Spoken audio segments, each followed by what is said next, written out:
Hi everybody, welcome to my channel. Today going over some mid-season spoiler-heavy thoughts about where The Mandalorian is going. No, not the character The Mandalorian. Where The Mandalorian series is taking us thematically and from a storytelling perspective. Just so you all know, this is going to be a little bit more conversational for a video off the cuff, if you will. If you want to see some of my more fully produced videos on stuff, click up here and check that out. So all in all, Mandalorian has been wildly adored and welcomed with open arms, right? I think a big part of that is because everybody just wants to open their arms to the adorable little baby Yoda, but I don't hear a lot of genuine critiques about the series. So while there are parts of the show that I do really like, this is going to be more of a conversation about where it falls short. Because if you've been following me for a while, you know that I like to look at both sides of everything that I consume. So yeah, let's do that. My biggest underlying concern is that I don't want this to become a continuation of the Clone Wars or a live-action version of the Clone Wars. So Dave Filoni, who's the producer, writer, director of Clone Wars and running the show with Mr. Jon Favreau, is carrying with him a lot of the standalone episodic approach from Clone Wars to The Mandalorian. What do I mean by that?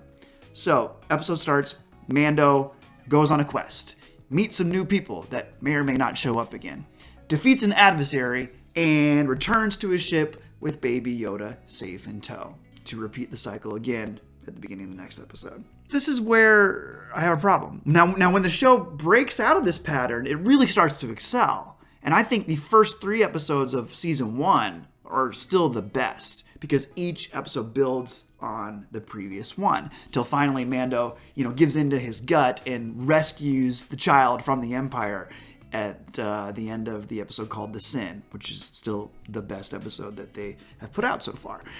So, but if we're jumping all over the place, we're really not given the time to invest in the story to make it meaningful. I mean, here we are midway through season 2, and we've really only had 5 episodes that have built upon the main plot.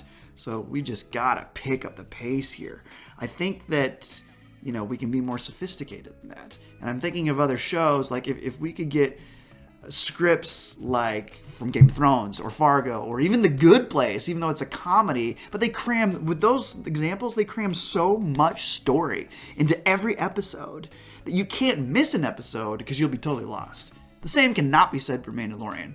You take out the chunk of season 1, don't need it. Take out a couple episodes here that we've seen in season 2 that are just fetch quests or freak of the week, beast of the week, if you will, because it really doesn't apply to the overall arc. So now the production value is fantastic. Don't get me wrong. The technology, the costume aliens, I love seeing the classic aliens return to the franchise. The fight scenes, all top notch. But if we elevate the writing to be something a little bit more complex, then we're really going to have something special on our hands. And another thing that's getting in the way is really, truly developing relationships. So why does that seem to be a problem? Well, we have a couple roadblocks. One being our main character, we never see his face. So there's always this wall there, literally. The other thing, the character that he spends the most time with is a baby who doesn't speak. So we can't see one character. We can't hear one character in the sense that you can't make out his goo-goos and gagas to really mean anything. I think what needs to happen is we need to bring in at least 1, preferably 2 characters into Mando's everyday circle to create deeper relationships and strengthen them. That way, we can raise the stakes later down the road when we come into more conflict and really make it a more meaningful and impactful story. And hopefully, since we saw Cara Dune and Greef Karga show up in the last episode, maybe they'll continue to stick around with Din Djarin. Din Djarin, by the way, is Mandalorian's real name, in case you didn't know. But yeah, at this rate, things are moving so slow on this show that Baby Yoda's going to be 900 years old like Yoda was by the time he gets returned to the Jedi. All right, so let's get more specific about each episode. So the Marshal, which is the first episode, or chapter 9 if you want to be technical, had the Crate Dragon, which actually looked really cool. And I love going back to Tatooine Big fan of the original trilogy. That's what I grew up on. So even though we do seem to be on Tatooine a lot as of late, I still am not burned out on it because I just am a fan of that space, that environment. But haven't we seen this story before? Like I was saying earlier, Mando goes to a village, rallies the citizens of that village to defeat a big monster. We had that same scenario play out in season 1. So it's kind of just a recycled plot we're dealing with again. Then at the end of that episode, we have the Boba Fett tease. And I remember leaning over to my wife and being like, if they don't bring Boba Fett in the very next episode, I'm going to be furious. Well, guess what? They didn't do it, and I was furious. If they're going to delay these reveals and just continue to tease us, it better be well worth it. And I don't know if it's going to be.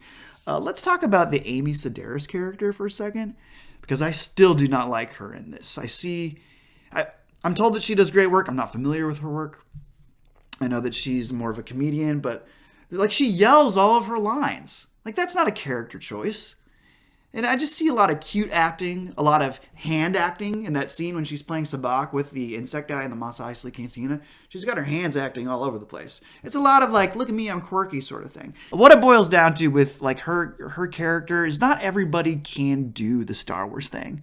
Like it's kind of like Shakespeare. And you laugh, but I'm serious. Not everybody can do it. Pedro Pascal, Giancarlo Esposito, those guys can do the Star Wars school of acting. Amy Sedaris and frankly Carl Weathers cannot. They're just too campy, and I don't like it.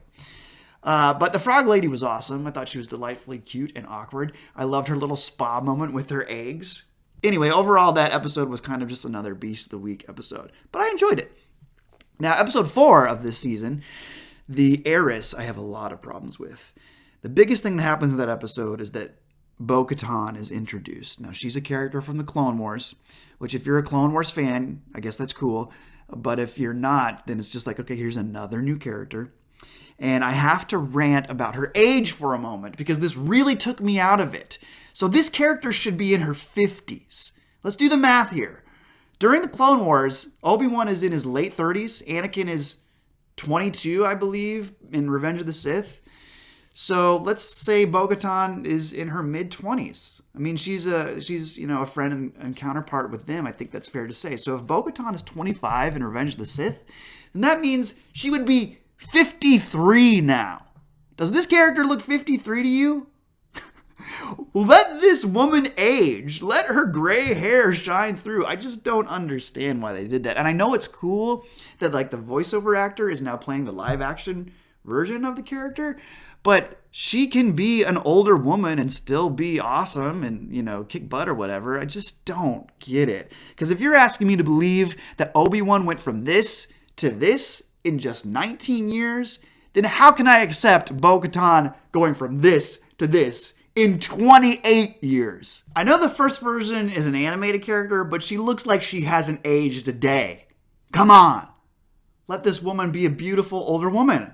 Okay, nerdy rant over. But Bo-Katan and her Mandos take their helmets off like right away. Din is immediately like, whoa, what? You're not Mandalorian? And then Bo is like, oh, you're part of a cult. Sorry about it.